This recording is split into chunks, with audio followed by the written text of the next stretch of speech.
So you're a libertarian, and you don't believe the propaganda about government awesomeness you were subjected to in fourth grade.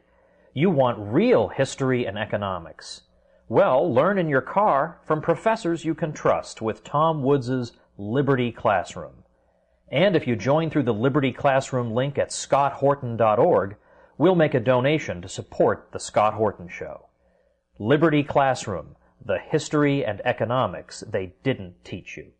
Hey y'all, Scott Horton here for WallStreetWindow.com. Mike Swanson knows his stuff. He made a killing running his own hedge fund and always gets out of the stock market before the government-generated bubbles pop, which is, by the way, what he's doing right now, selling all his stocks and betting on gold and commodities. Sign up at WallStreetWindow.com and get real-time updates from Mike on all his market moves. It's hard to know how to protect your savings and earn a good return in an economy like this. Mike Swanson can help. Follow along on paper and see for yourself. WallStreetWindow.com. All right, you guys, I'm Scott Horton. This is my show, The Scott Horton Show. Check out all the archives at scotthorton.org. I got more than 4,000 interviews now, going back to 2003 for you there. And follow me on Twitter at Scott Horton Show. All right, introducing Trevor Timm. He writes for The Guardian, and he is the executive director of the Freedom of the Press Foundation at pressfreedomfoundation.org. No, you fixed that, right? That's the old one? I did. It's now freedom.press. Freedom.press. Oh, I like that. Freedom.press. I need to memorize that for a second here. Freedom.press. Yeah.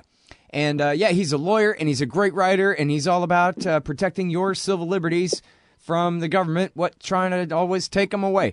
So welcome back to the show. How are you doing, Trevor? Great. Thanks for having me back.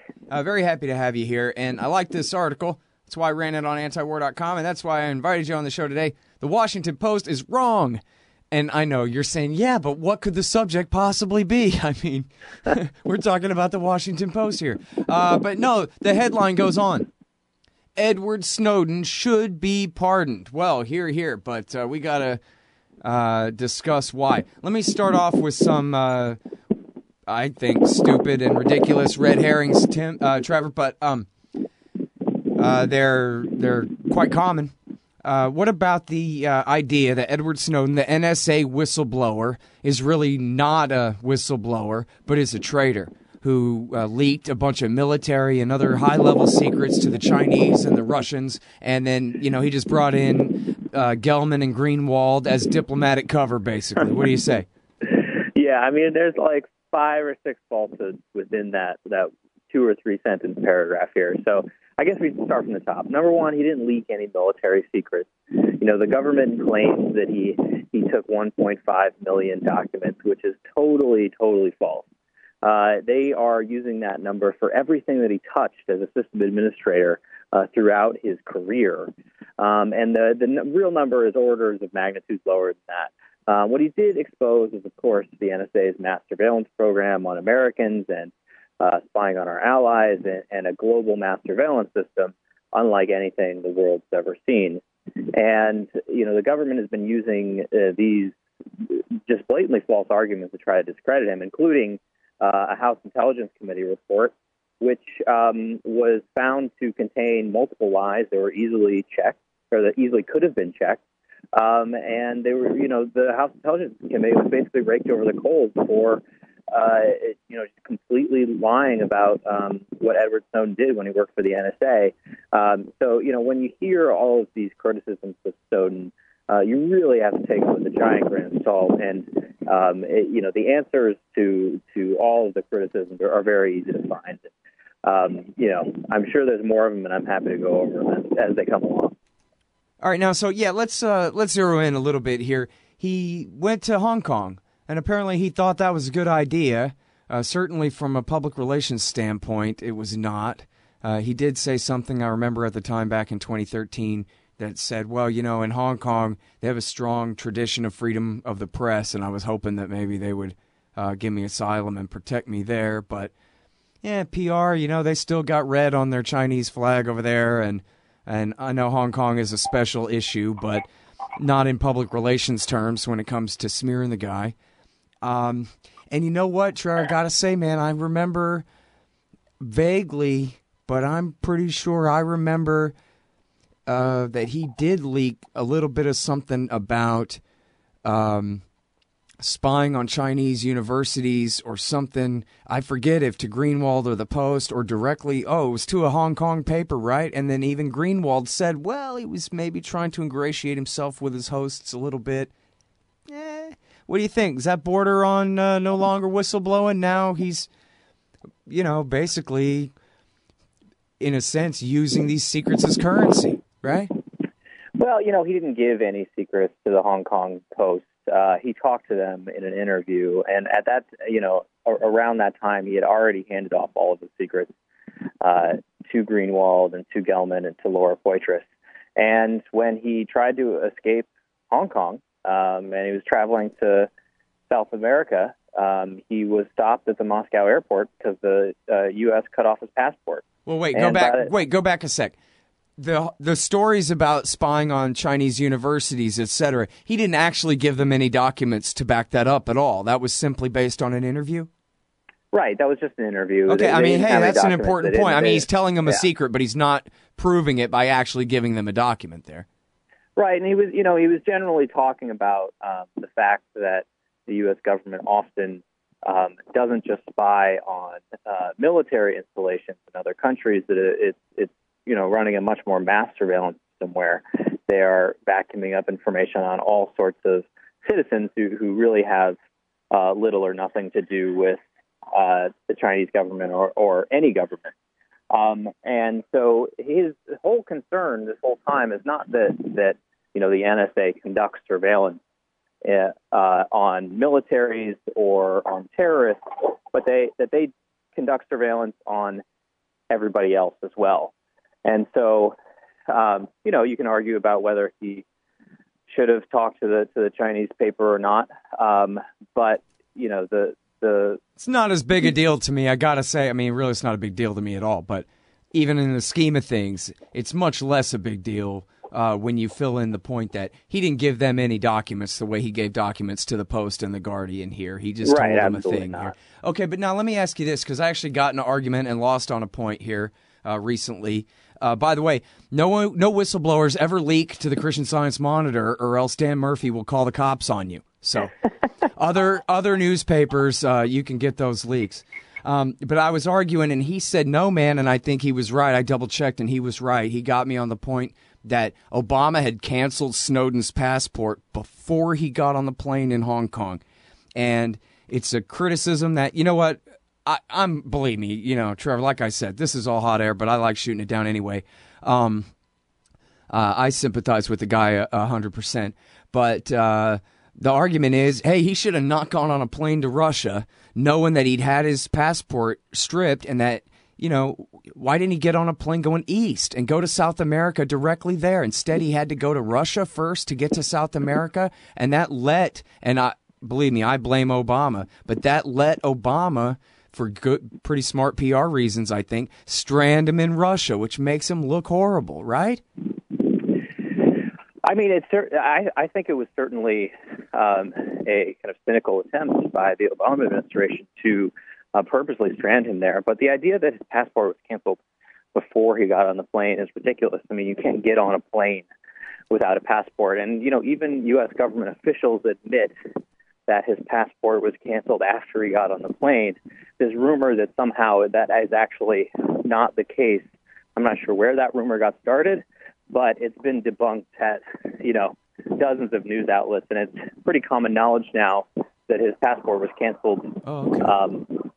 I guess I did find it somewhere, and I thought that his point, that Murphy's point, was confirmed there. When I saw that, I guess the idea was that he had some kind of letter of transit from the Chinese, if not a passport, at that point, or they let him get on anyway, or that kind of thing. So that's an important point, then. It was not until he was at least in the air, even in Russia, that he had his passport taken away then. Yeah, absolutely not. And think about how ironic that is.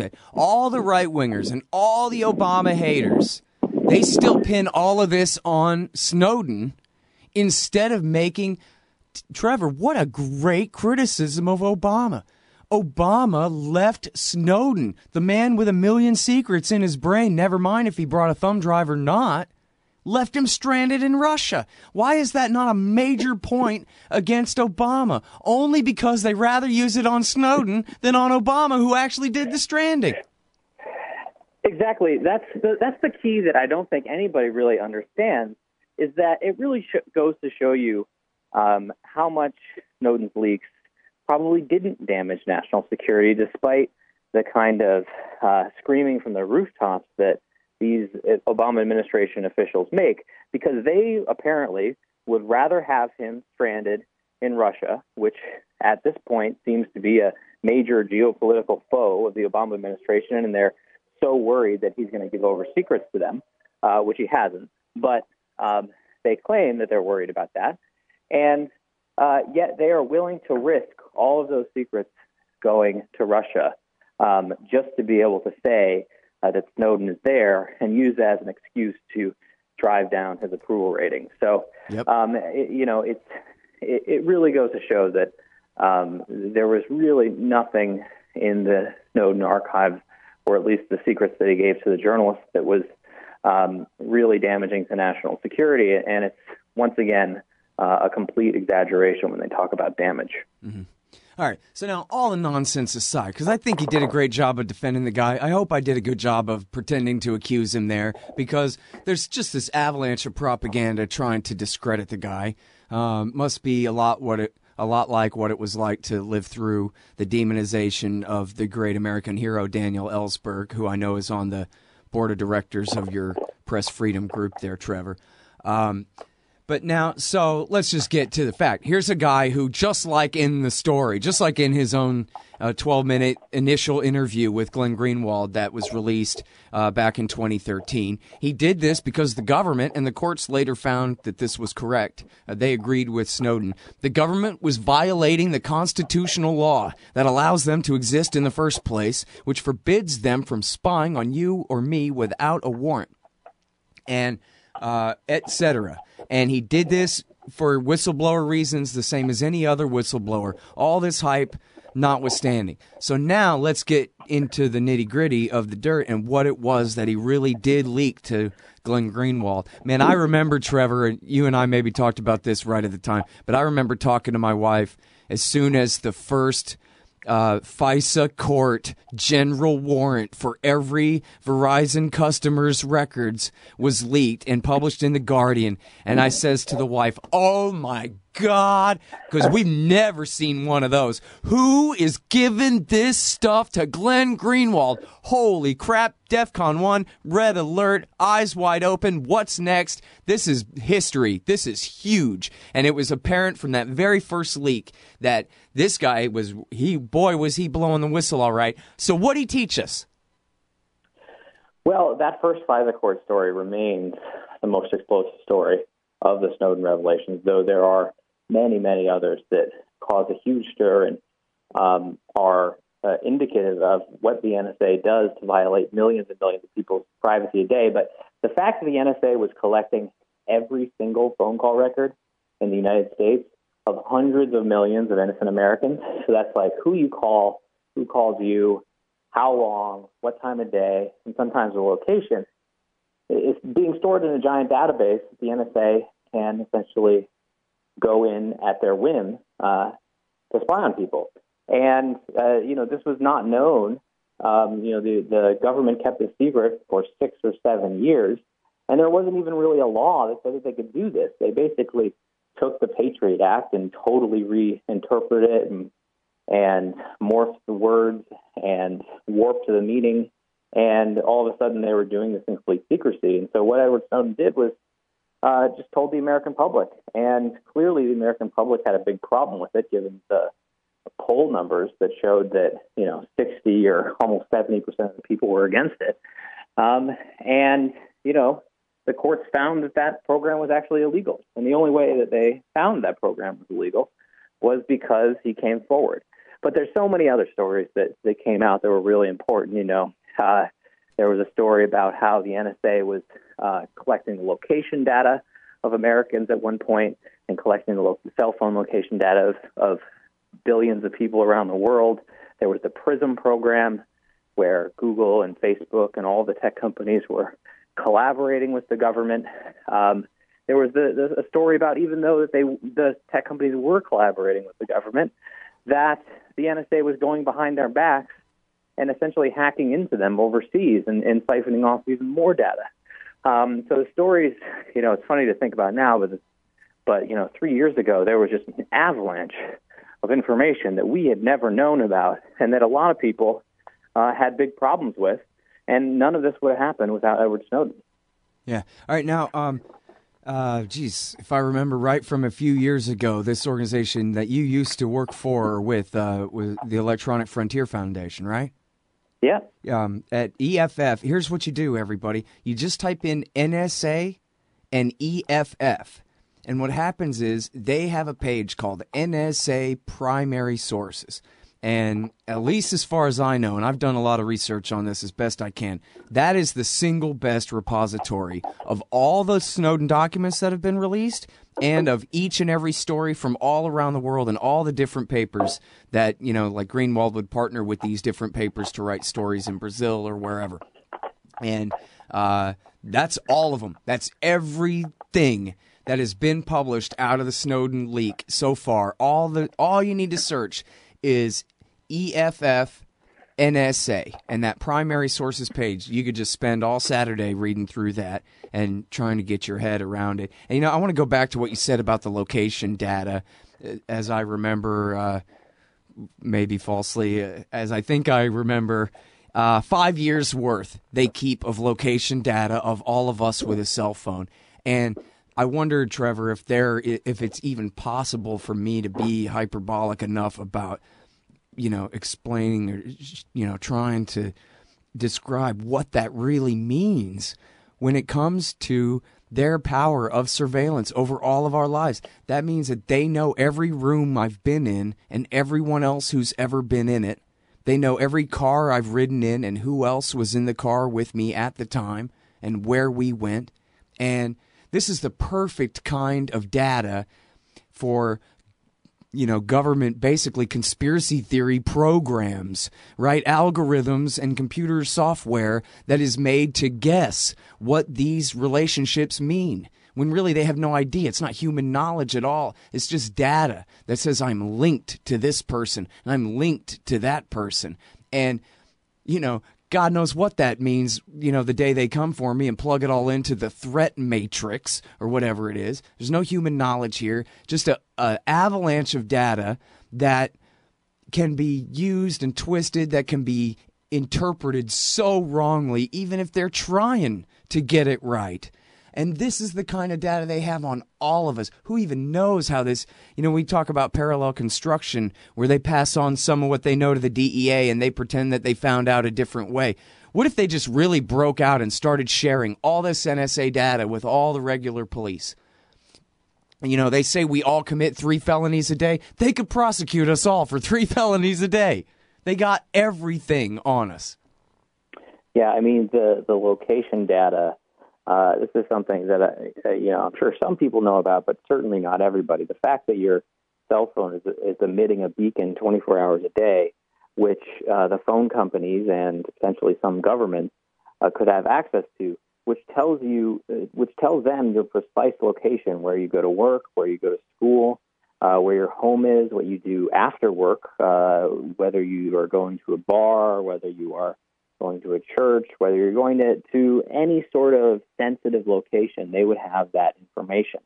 And, the location aspect of the NSA was really fascinating at the time because at first, with the FISA court order, it didn't say anything about location. It was just who you called, who called you, what time of day, and for how long. But questions kept being asked about, are they taking location as well? Because it's the same type of order that they could use to collect that. And, they hemmed and hawed and they tried to be misleading. They wouldn't outright deny it. And then, of course, a couple months later, we found out, actually, yes, they did at one point. They were, quote unquote, collecting the location data of Americans en masse.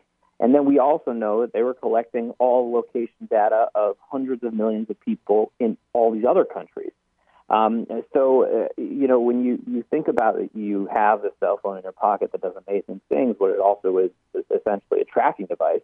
And if the government is allowed to just vacuum up that information, if they wanted to, they could tell you exactly what you were doing 24 hours a day, 7 days a week.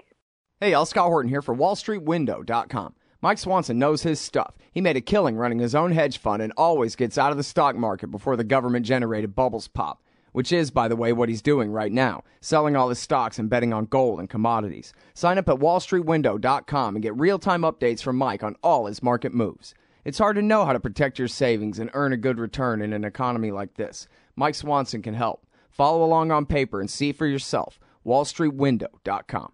Hey, y'all, Scott Horton here. It's always safe to say that one should keep at least some of your savings in precious metals as a hedge against inflation. And if this economy ever does heat back up and the banks start expanding credit, rising prices could make metals a very profitable bet. Since 1977, Robertson Roberts Brokerage Inc. has been helping people buy and sell gold, silver, platinum, and palladium, and they do it well. They're fast, reliable, and trusted for more than 35 years. And they take Bitcoin. Call Robertson Roberts at 1-800-874-9760 or stop by rrbi.co.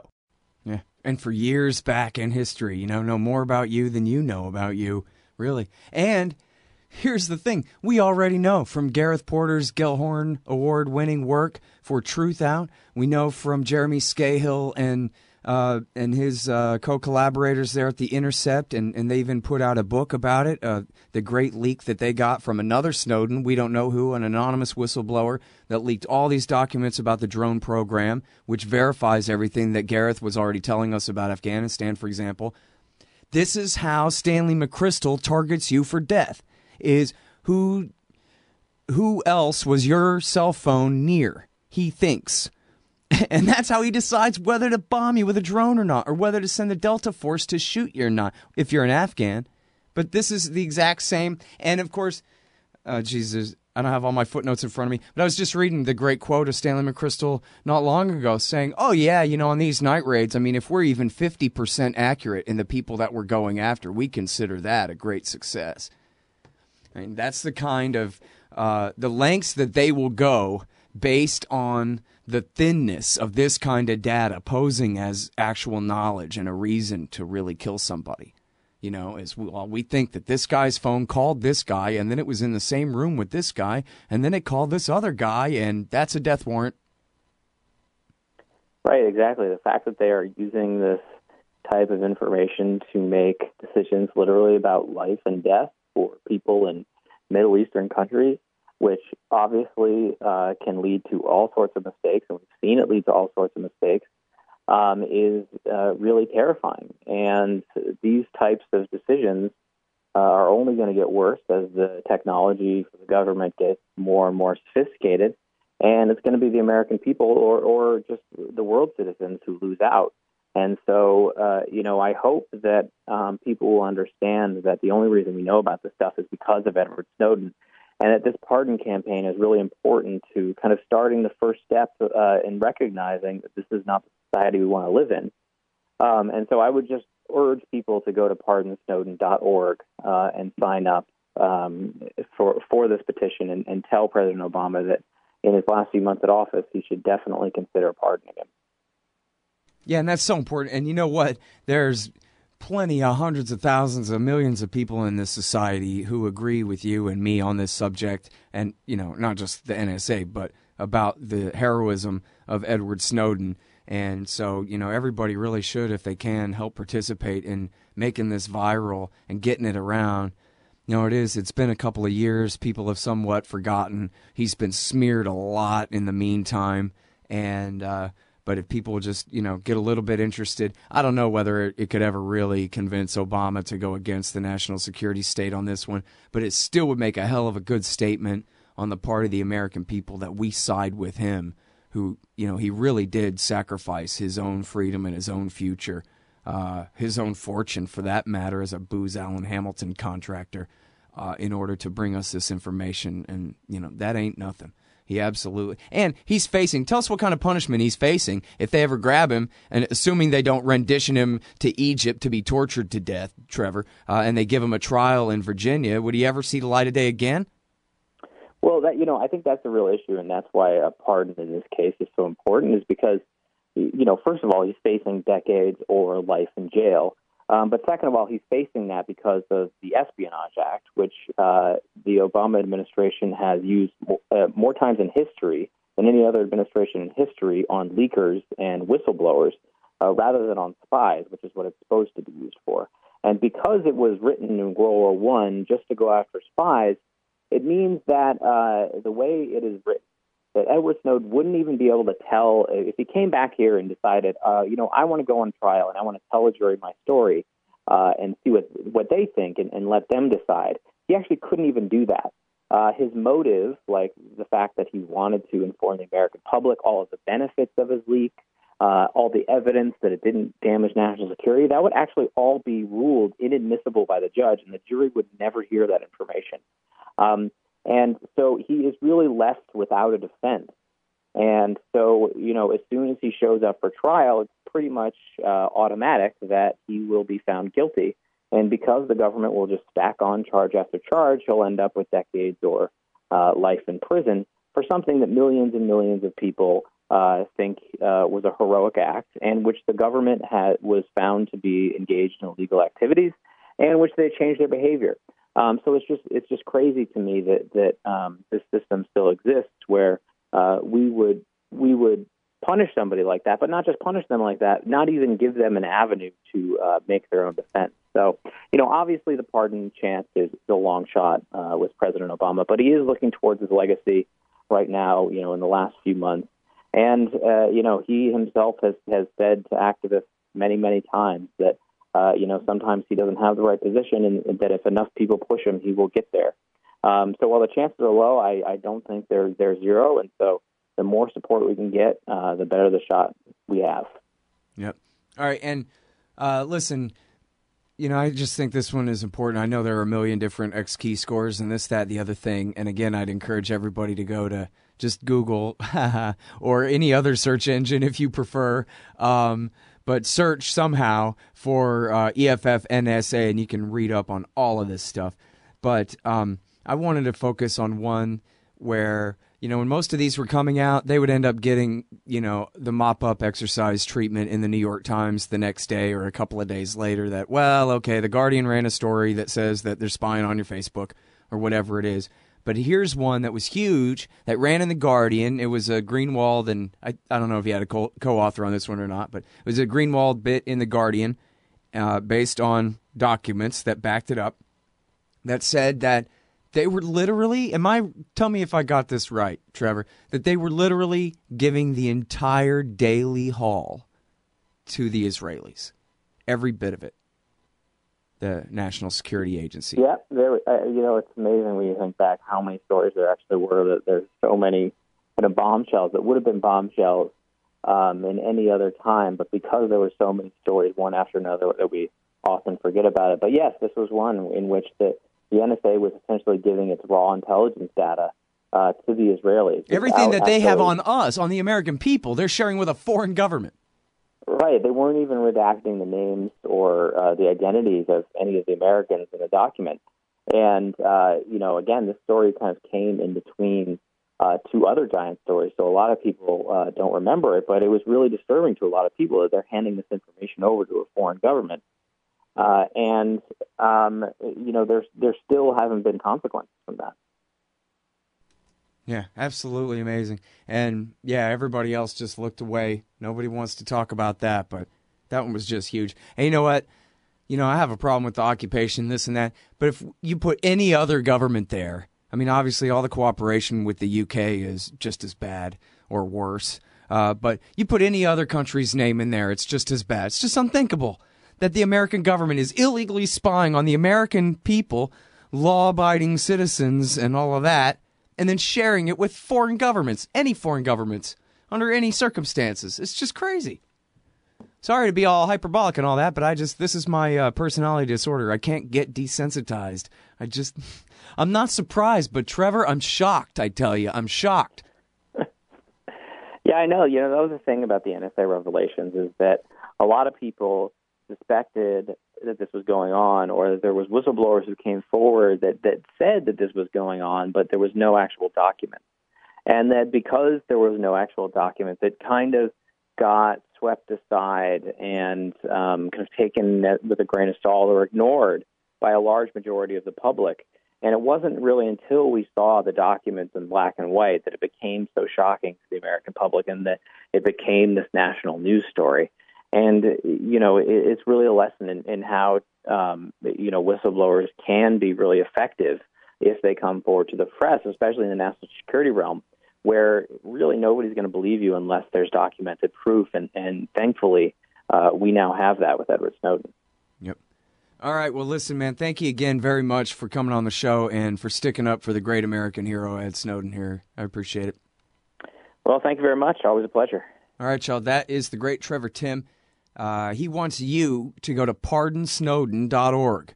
Pardonsnowden.org.